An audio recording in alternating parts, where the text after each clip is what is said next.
Salam Sobat Muda, selamat datang di podcast Hidupkan Baik di teras tamu yang pertama. Hidupkan Baik merupakan komunitas yang bergerak di bidang pengembangan dan pemberdayaan komunitas kaum muda, terutama melalui capacity building, eksistensi, serta kesejahteraan komunitas. Hari ini, saya, Tirza, akan menemani Sobat Muda kali ini di konten Teras Tamu, di mana ini adalah ruang yang memungkinkan kita bertegur sapa dan berbicara tanpa canggung seputar aksi-aksi komunitas kepemudaan. Nah, hari ini aku nggak sendirian. Hari ini aku ditemenin sama 2 orang keren dari Gajah Muda Menginspirasi yang akan membahas topik mengenai aktivisme pendidikan melalui komunitas. Nah, selamat datang Kak Putri dan Kak Amanda di teras tamu Hidupkan Baik. Halo. Boleh Halo, silakan halo. perkenalkan diri dulu. Dari siapa dulu nih? Boleh. Mbak Putri dulu deh. Oke. Sebelumnya kenalin, nama aku Putri Maulida Islami. Teman-teman boleh panggil aku Putri. Saat ini aku masih kuliah, baru mau masuk semester 5 nih besok di program studi Bahasa dan Sastra Indonesia Universitas Gajah Mada. Di Gajah Mada Menginspirasi sebagai apa, Kak? Alhamdulillah pada periode ini aku diamanain sebagai kepala sekolah. Keren banget kan teman-teman, kepala sekolah itu kayak ketua gitu ya, Kak. Cuma Iya, kalau di benar. Gajah Mada Menginspirasi ini istilahnya kepala sekolah. Kalau Kak Manda gimana? Banget.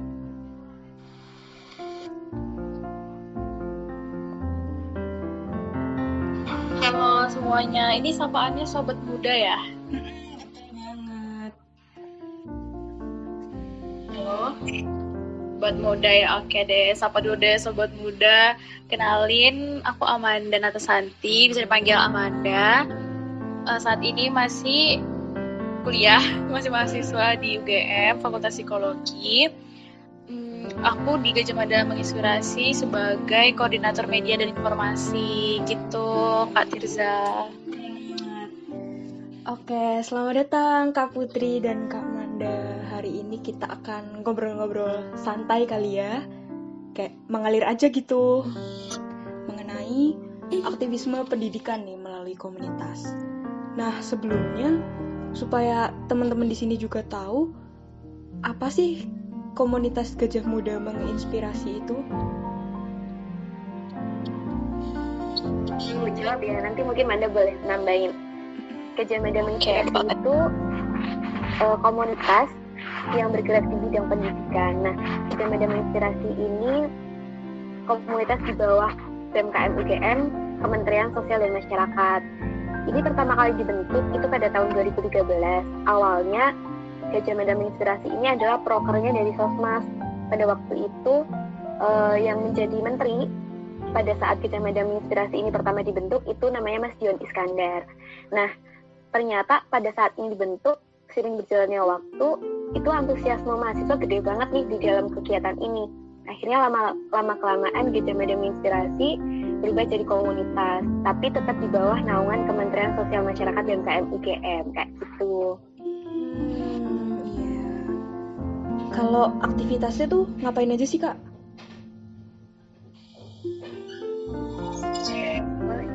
Oke, boleh ya. Jadi karena aktivitas ya, jadi karena kita ini bergerak di bidang pendidikan karakter ya, tentunya Gajah Mada Menginspirasi ini singkatannya GM, jadi kita nyebutnya GM. Jadi GM ini mengajar di setiap Sabtunya itu di sekolah mitra. Nah, tahun ini nih, di tahun 2020 ini, kita mengajar di sekolah mitra SDN 2 Keceme. Gitu, Tirza. Jadi setiap Sabtunya mengajar di SDN Negeri 2 Keceme gitu. Jadi secara bersama-sama kalian tuh mengajar ke SD yang pindah-pindah gitu tiap tahun periodenya. Iya, Setiap periode.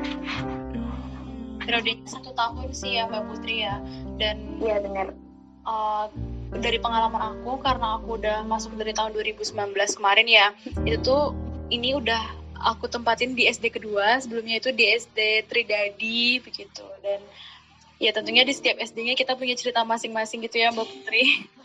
Iya, benar banget. Nah, kalau aku gabung Gajah Mada Menginspirasi itu dari maba, jadi tahun 2018. Nah, itu waktu aku gabung berarti sampai sekarang aku udah melewati 3 SD nih ceritanya. Yang pertama di SD Banyu Urip, terus yang kedua barengan sama Manda di SD Tridadi, nah yang ketiga di SD Gajah Mada 2 ini.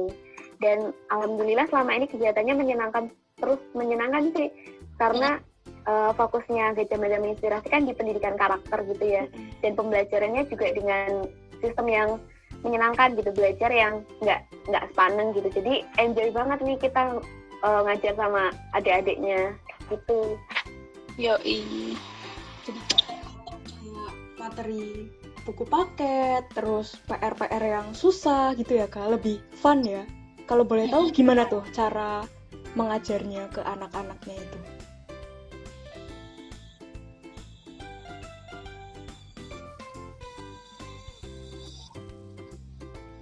Soalnya kalau di Gajah Mada Menginspirasi itu kan kita lebih ke pendidikan karakter ya. Jadi memang nggak membahas tentang materi akademik gitu. Justru lebih ke pendidikan karakternya. Nah, selama penyusunan kurikulumnya itu nanti disesuaikan juga dari pihak sekolah. Jadi dari pihak sekolah mau request apa nih sesuai dengan kondisi di sana. Misal anak-anaknya kurang santun dalam bertutur kata misalnya. Nah, itu nanti bisa dimasukkan ke kurikulumnya GM. Jadi waktu kita ngajar, kita juga ngajarin tentang cara bertutur kata, cara menyampaikan sesuatu, terus nanti disisipkan juga sama nilai-nilai budi pekerti gitu, kayak maaf, tolong, dan terima kasih kayak gitu. Jadi memang nggak yang materi akademik, lebih ke pendidikan karakternya. Yap. Keren ya, berarti GM ini menjawab kebutuhan dari apa sih yang pengen sekolah dalam tanda kutip tuh perbaiki attitude-nya anak-anak gitu ya Kak? Iya, benar banget. Nah, tema kita hari ini kan aktivisme pendidikan melalui komunitas nih. Nah, dari sudut pandang kakak-kakak GM ini, kenapa sih kok penting gitu edukasi ya? Apalagi kan komunitas ini bukan komunitas yang dibayar atau gimana ya, semua kan berdasarkan keinginan dari hati kakak-kakak ini kan? Iya, coba dulu nih, Mada dulu. Boleh, Mbak Putri dulu aja deh. Oke. Kalau dari aku, walaupun ini memang sifatnya sukarela gitu ya, karena memang kita kan komunitas volunteering gitu. Nah, tapi kenapa ini tetap menjadi kegiatan yang menyenangkan? Karena dari pengalaman aku selama gabung di Gajah Mada Menginspirasi, poinnya itu bukan pada bagaimana kita dapat bayaran atau enggak. Justru malah seringnya kita yang keluar gitu ya, keluar dana buat ini, buat apa namanya, penyediaan gitu ya. Ya benar. Nah, tapi yang menyenangkannya adalah ternyata kita bisa loh kontribusi di bidang ini dengan cara yang sederhana gitu. Dan kenapa secara aku pribadi pun aku minat banget sama bidang pendidikan gitu, karena mungkin bisa dibilang bahwa belajar itu kan proses seumur hidup ya. Itu jangka panjang gitu. Nah, jadi bagus banget kalau misalnya memang kita tuh dalam proses belajar itu nggak berhenti sampai di sini gitu, dan ini berkelanjutan, dan itu yang aku dapetin di GM. Apalagi setiap kali kita datang ngajar terus ngelihat adik-adiknya antusiasnya gede banget, ngelihat mereka semangat, ngelihat kakak-kakaknya datang, mereka menyambut dengan baik, itu juga jadi semangat buat kami para relawannya gitu. Bahkan kalau nggak dibayar pun rela-rela aja gitu, karena memang itu yang bikin kita senang. Karena dalam mengajar ini tuh nggak cuma ngasih materi ke mereka, tapi justru lebih sering juga kita belajar dari mereka kayak gitu sih, selama yang aku dapetin di GM. Bener banget. Kalau dari gimana? Kalau dari aku bener banget ya yang disampaikan Mbak Putri tadi, bahwa justru dari GM ini aku belajar, dari anak-anak gitu aku belajar bahwa ternyata bahagia itu sederhana. Kayak gini misalnya kan, melihat mereka senyum aja nih, yang melihat mereka tuh antusias, melihat mereka tuh mau apa yang kita ajarkan. Terus kayak seketika nih mereka ngomong, Kak tolong ini berarti kan kayak apa yang kita ajarkan itu kan melekat di diri mereka gitu kan.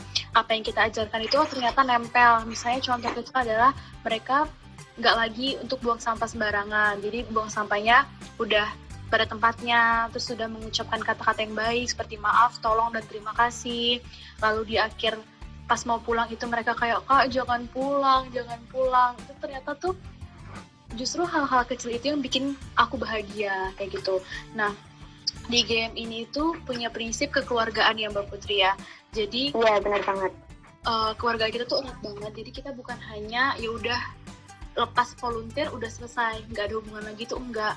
Bahkan tuh kita sering nih yang namanya karaoke bareng, makan bareng, nugas bareng. Jadi justru dengan aku bergabung di game ini banyak banget pelajaran yang bisa aku ambil, bukan hanya tentang kehidupan, bukan hanya tentang kebahagiaan, tapi juga bertemu dengan teman-teman baru, relasi baru, orang-orang baik, didekatkan dengan orang-orang baik, kayak gitu sih Tirza. Jadi aku selalu berprinsip gini, ketika kita mencoba untuk bermanfaat untuk orang lain, setidaknya kita bisa bermanfaat untuk diri kita sendiri dan orang lain, sehingga jadi kayak lebih banyak ini aja sih, lebih banyak bersyukur masuk GM itu ternyata banyak banget orang yang butuh yang namanya pendidikan kayak gitu.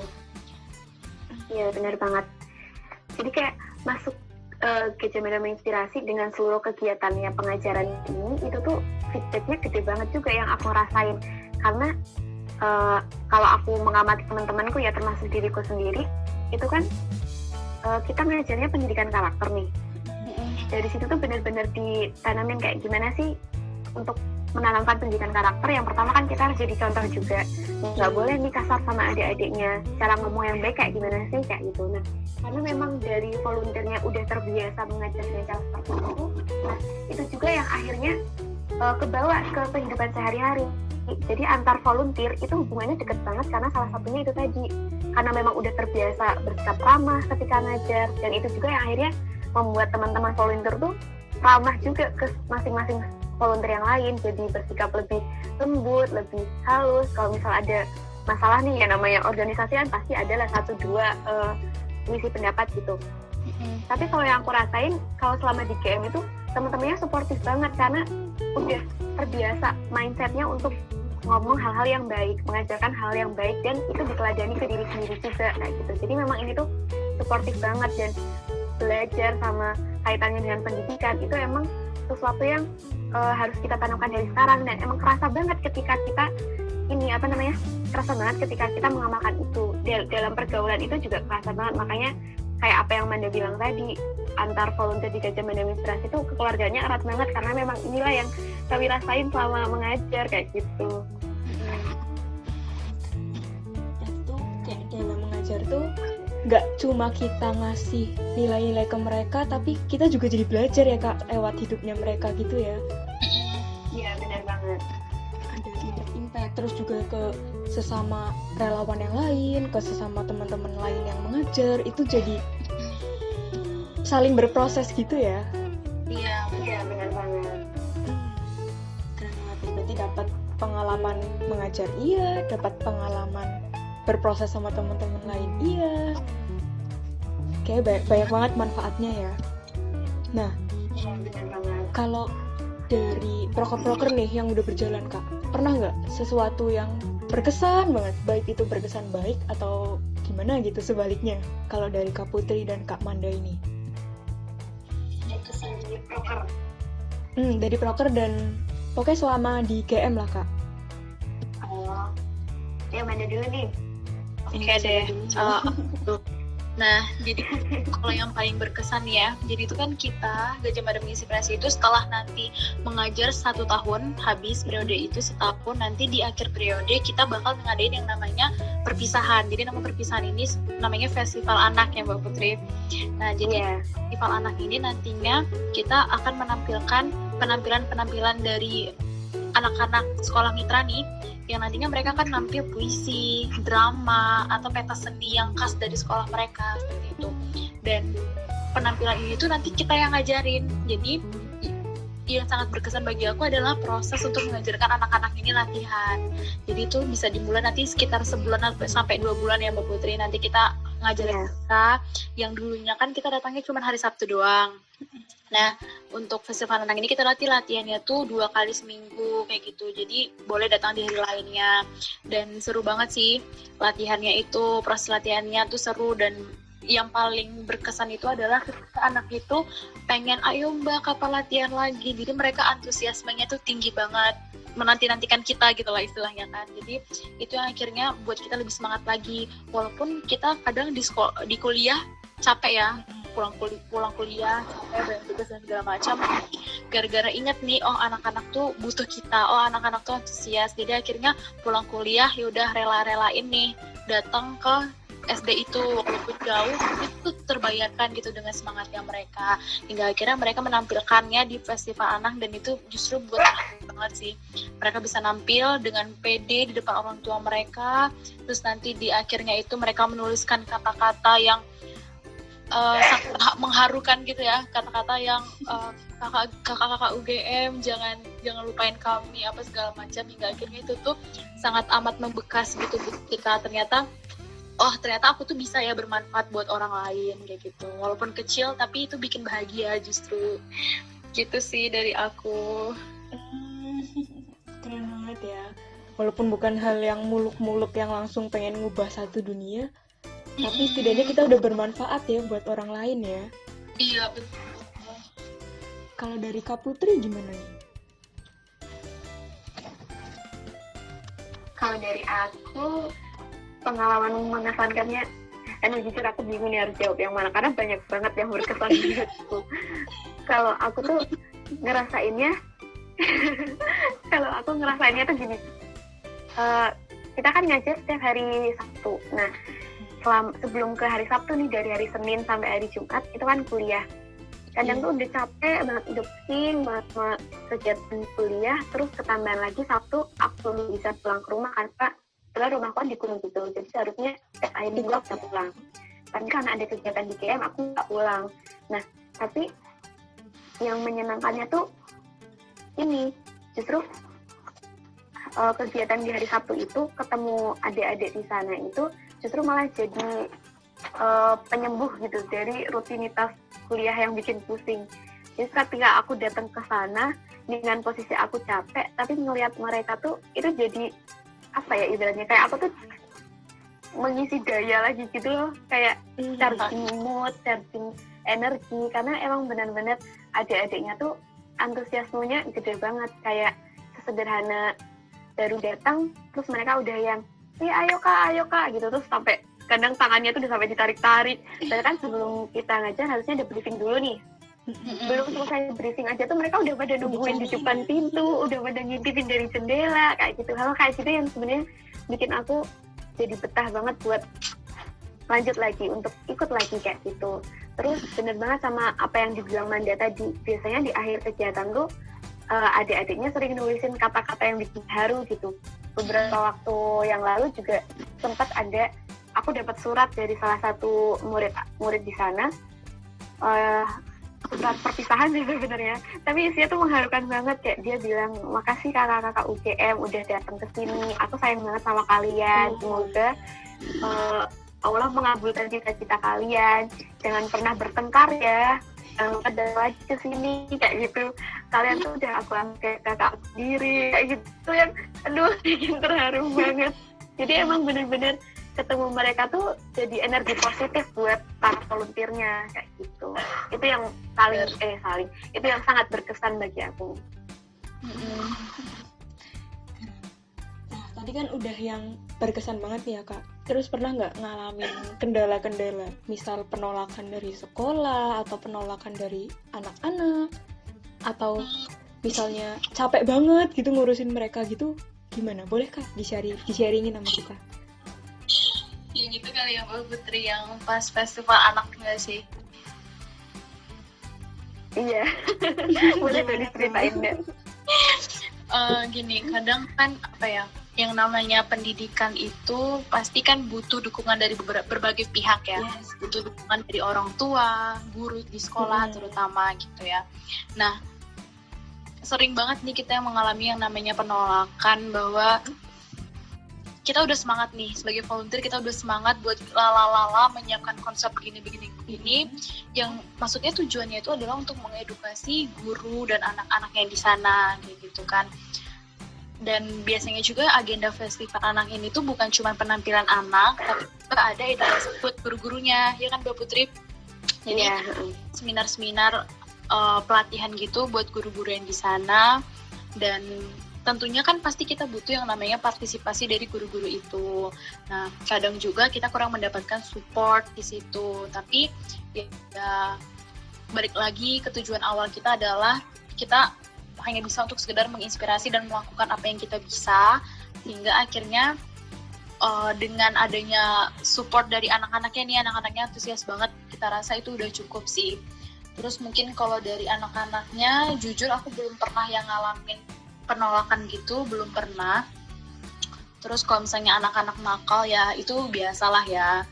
Tapi ya justru gara-gara ini jadi aku lebih banyak belajar, oh ternyata anak-anak itu beda banget. Yang sebelumnya kan dulu aku ngajar di kelas 4 kan, nah sekarang itu aku ngajar di kelas 2. Nah itu tuh beda banget anak-anaknya, dan ya jadi kayak challenge aja gitu buat kita. Kalau misalnya anak kayak gini kita harus gimana, kalau misalnya anak yang kayak gitu kita harus gimana. Itu sih menurut aku, Tirza. Kalau dari Kak Putri gimana nih? Cara mengajarnya itu maksudnya yang aku bilang di awal tadi, kita kan menekankan kebutuhan karakter nih. Nah, sebelum kita mengajarkan ke mereka, terlebih dulu mencoba dulu. Kalau mau mereka adik-adiknya bisa tertib buat bilang makasih, maaf, dan tolong, ya kita harus mempraktekkan itu dulu. Nah, kadang menjaga konsistensi itu yang susah. Kadang kalau aku sama temanku gitu kan, sering kelepasan gitu ya, ngobrol ya santai aja antar teman. Nah, kadang kayak gitu tuh kebawa di depan adik-adiknya, langsung, aduh nggak boleh nih ngomong kayak gini di depan adik-adiknya, nggak boleh nih kayak gitu.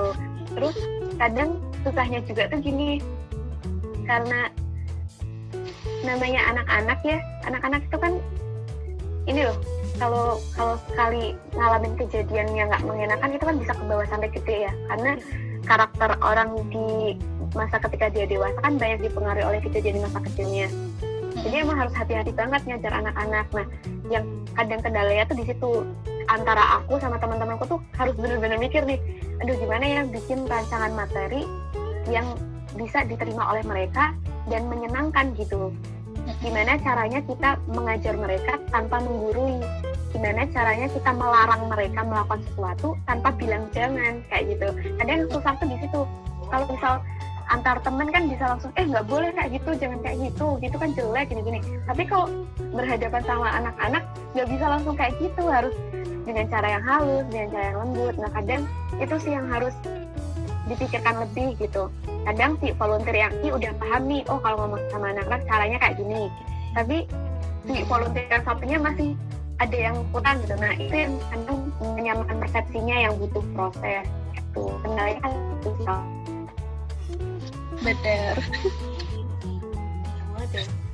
Kayak dari kitanya juga harus berubah, supaya kan nggak mungkin ya kita udah ngajarin tapi kita nggak melakuin sesuatu yang udah kita ajarin. Terus tadi penolakan juga, kalau dari waktu gitu Kak, dan misal materi, pernah nggak ngalamin tantangan?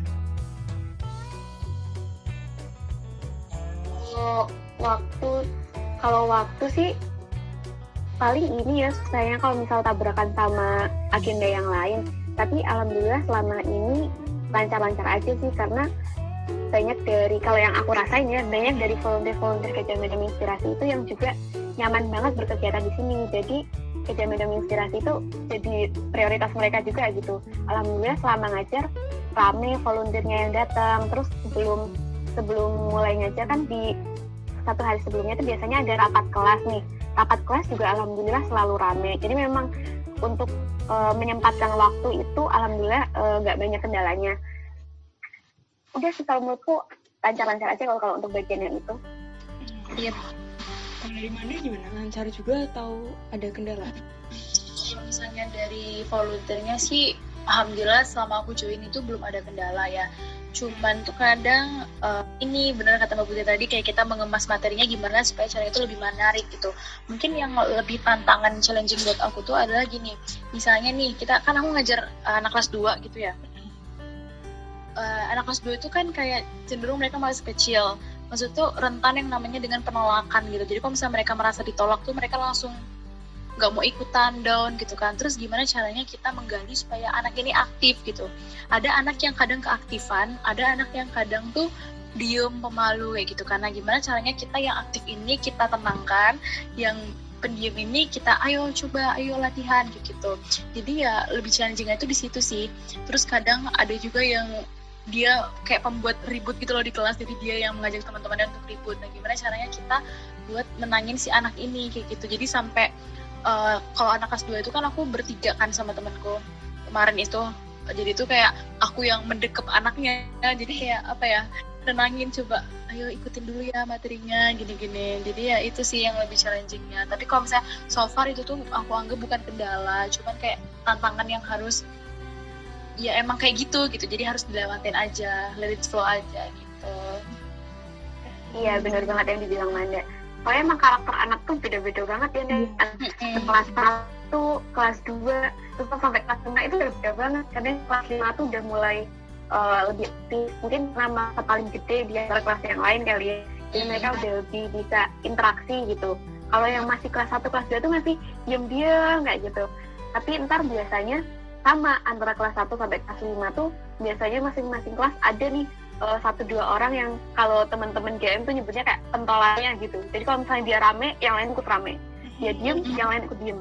Jadi tuh kadang susahnya tuh di situ. Pokoknya kalau yang si pentolannya ini dia lagi ngelakuin sesuatu yang kurang baik misal, nah itu gimana caranya bikin dia jadi mengarah ke yang baik lagi gitu. Karena dia ini ditiru sama teman-temannya. Nah kadang challenge-nya tuh di situ itu. Gimana cara dalam tanda kutip menaklukkan pentolannya itu tadi gitu, kadang tuh. Iya, oke, anak SD banget lah ya Kak. Kayak ya kita semua pernah ngalamin itu, benar banget, setuju.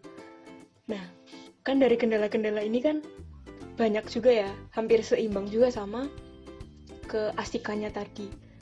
Nah, kalau menurut kakak ini ya, Kak Putri sama Kak Mandani, perlu nggak sih terus dikembangin untuk anak-anak muda itu terus mau ngajarin adik-adiknya, generasi seterusnya tentang ya baik attitude maupun materi-materi gitu ya.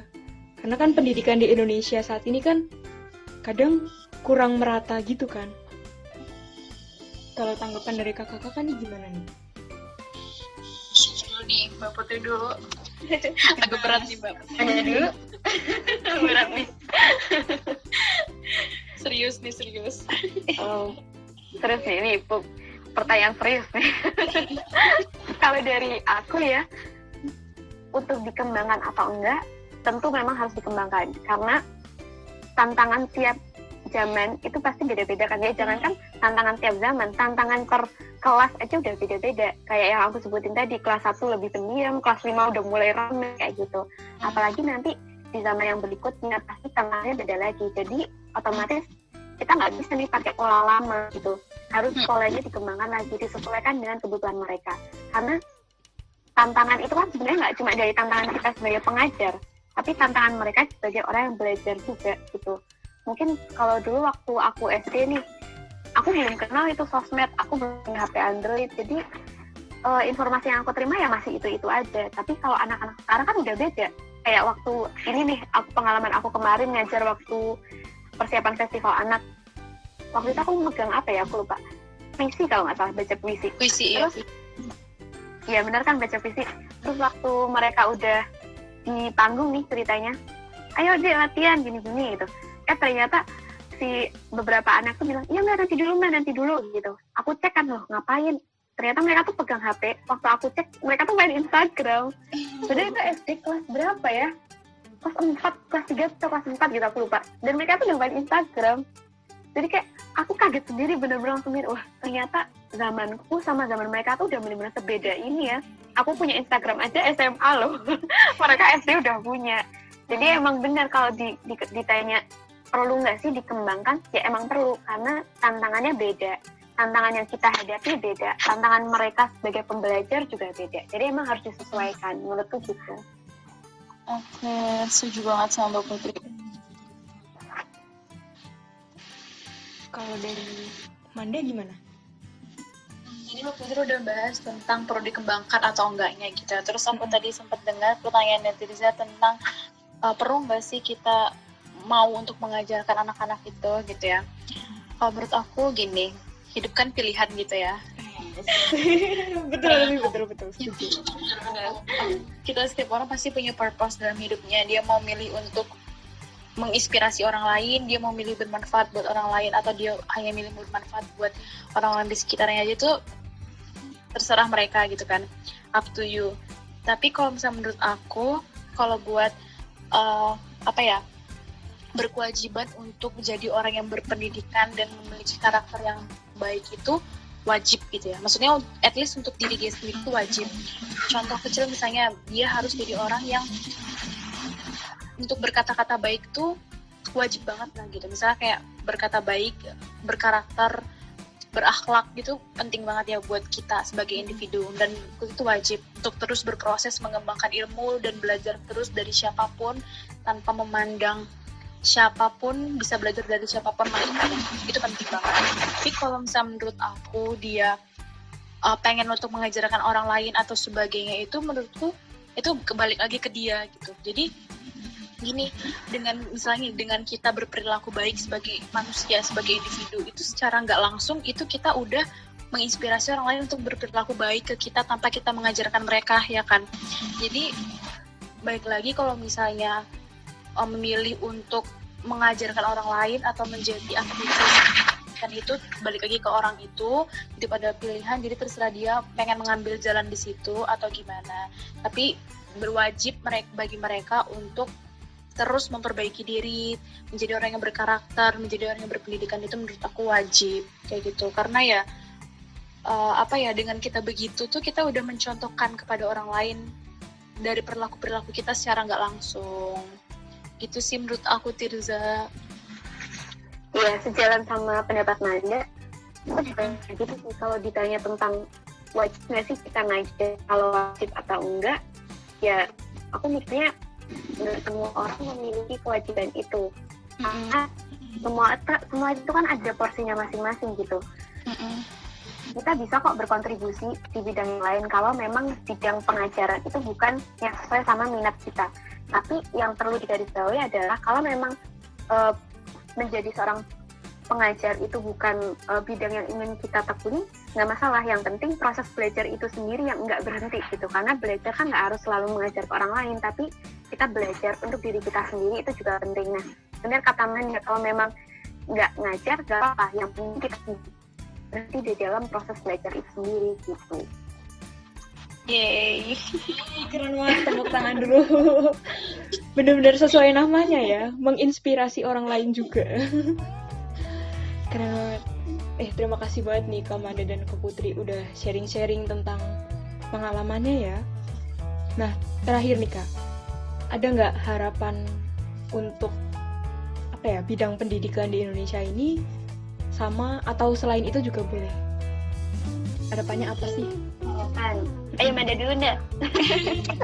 Dulu ya, harapannya tentunya karena Indonesia ini adalah masalah terbesar kita tuh adalah kemiskinan gitu ya. Salah satu cara untuk bisa keluar dari kemiskinan itu adalah dengan kita berpendidikan gitu. Jadi kayak aku selalu ingat kata-kata dari Nelson Mandela ya, dia selalu bilang kayak salah satu cara yang bisa kita lakukan untuk merubah dunia itu adalah melalui pendidikan. Dan benar, emang ternyata tuh kita sendiri udah membuktikan kan bahwa beda banget yang lulusan universitas sebagai sarjana, beda banget kualitasnya dengan yang hanya lulusan SD. Itu beda banget dari segi kualitas, kuantitas gitu ya. Nah, makanya penting banget untuk yang namanya kita menjadi orang yang berpendidikan gitu. At least tuh pendidikan tuh bukan hanya kita dapatkan kita masuk sekolah yang bagus, univ yang bagus, enggak. Maksudnya pendidikan di sini adalah kita bisa belajar dari siapa aja, tidak memandang bulu. Kita bisa belajar di mana aja dan sama siapa aja, kapan aja gitu. Jadi ya teruslah belajar, teruslah berproses gitu. Walaupun ya gini, walaupun misalnya nih kamu emang udah dasarnya adalah orang yang berpendidikan, anggaplah kamu tuh sebagai berlian gitu ya. Kamu berlian, kamu berpendidikan, kamu punya karakter yang baik, punya akhlak yang baik. Walaupun nanti suatu saat, maaf kata, kayak kamu punya nasib yang kurang baik, kamu dijatuhkan di antara sampah-sampah gitu kan. Tapi karena kamu udah berlian nih, kamu tetap ya jadi berlian gitu. Kamu nggak akan berubah jadi sampah karena emang kamunya udah jadi berlian, jadi emas yang udah terus bersinar dimanapun kamu berada. Itu sih pesan aku. Jadi ya tetap terus belajar dan terus berkontribusi di ranahnya masing-masing gitu. Terima kasih Kak Amanda. Kalau dari Kak Putri? Aku mirip-mirip sih sama pendapatnya Manda tadi. Bener banget kalau pendidikan itu benar-benar bisa jadi senjata kita untuk mengubah hidup nih. Ada satu buku yang pernah aku baca itu yang benar-benar mengubah mindset aku tentang pendidikan. Itu bukunya tentang Pak Habibie kalau nggak salah. Iya, tentang Pak Habibie, tapi aku lupa judulnya apa. Nah, aku agak lupa sih ceritanya, tapi intinya aku masih ingat. Ini kalau aku salah dikoreksi ya. Kalau seingat aku, jadi waktu itu Pak Habibie ini kan sekolah di Jerman ya. Nah, pada waktu Pak Habibie ke sana, itu posisinya Jerman ini waktu itu kalah perang dunia. Nah, karena kekalahan itulah yang membuat kondisi Jerman ini jadi kurang stabil. Banyak yang, ya gimana sih namanya orang baru kalah perang kan, yang banyak yang infrastrukturnya yang juga berantakan, terus pendidikan mereka dan semacamnya. Terus yang aku kagum banget waktu itu adalah salah satu cara yang paling ditekankan oleh pemerintah untuk memperbaiki kondisi Jerman itu dengan pendidikan. Awalnya kan aku bingung ya, orang-orang tuh selalu bilang, kamu kalau mau punya hidup yang baik itu coba sekolah, coba belajar. Aku kan bingung, apa gunanya gitu, karena belajar itu kan proses yang panjang ya. Beda kalau misalnya kamu pengen punya gedung sekolah yang bagus misal, ya udah sediain aja tuh semen, sediain aja bangunan gitu dibangun, itu kan langsung banget kelihatan efeknya.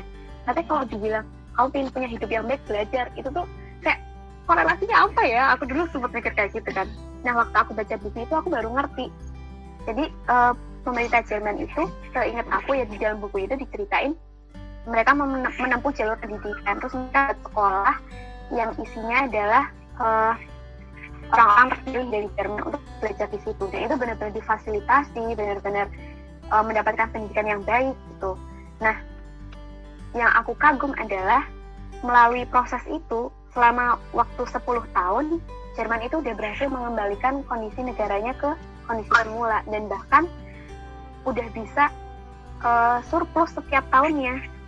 Kayak kebayang nggak, dalam waktu 10 tahun doang, itu kan cepet banget ya. Terus aku mikir Indonesia aja punya satu Pak Habibie udah bisa bikin industri pesawat terbang. Sedangkan di Jerman, bayangin, walaupun dalam satu angkatan itu cuma misal 40 orang ya, tapi kalau 40 orang kualitasnya kayak Pak Habibie semua, kayak gila gak sih? Apa yang mereka nggak bisa coba?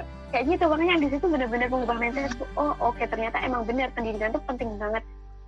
Dan dari situlah minatku di bidang pendidikan makin bertambah lagi nih, makanya jadi semangat banget ikut juga coba dan menginspirasi, salah satunya itu. Jadi emang jangan berhenti belajar, jangan berhenti untuk mencari hal baru gitu, karena memang benar ini tuh bisa jadi senjata paling ampuh untuk mendapatkan penghidupan yang lebih baik menurut aku gitu.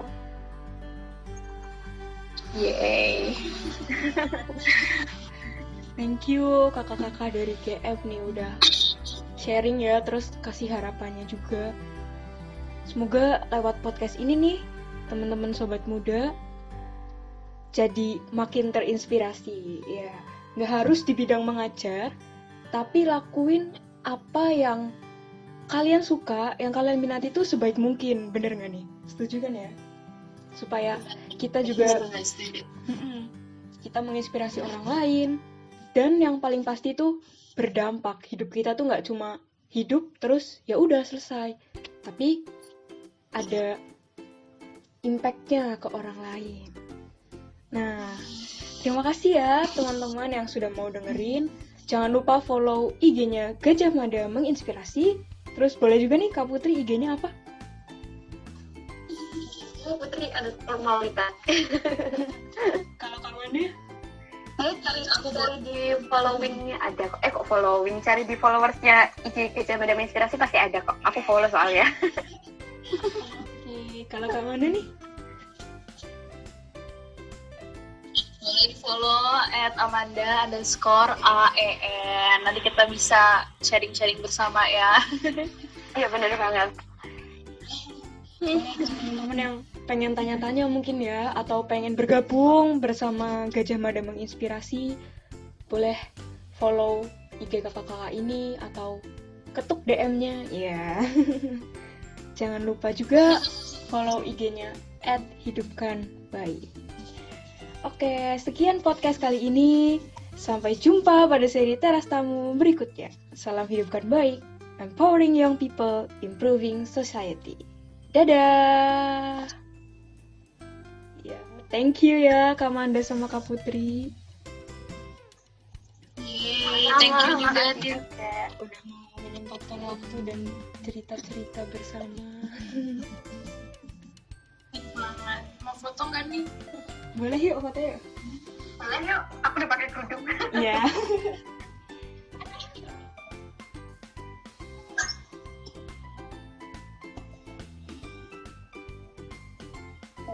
Tirza kamu mana, Tir? Oh, belum muncul kah?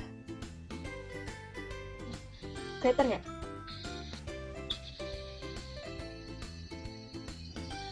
Kok Kak Putri nggak kelihatan ya? Udah. Ya. Manda mana mukanya? Aku screenshot ya. 1, 2, 3. Lagi. 1, 2, 3. Oke, thank you. Makasih banyak kakak-kakak udah menyempatkan waktunya. Tetap semangat, besok udah masuk kuliah lagi. Oh my god, setelah libur 4 bulan ya.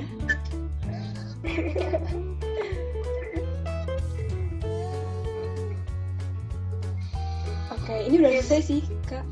Kalau mau live, boleh silahkan. Terima kasih. Makasih Tirza, makasih buat teman-teman yang lain.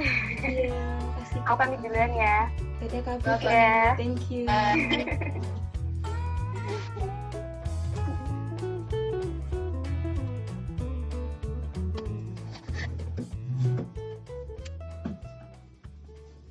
Ya tolong matiin. Yuk, tolong matiin. Buka kuncinya.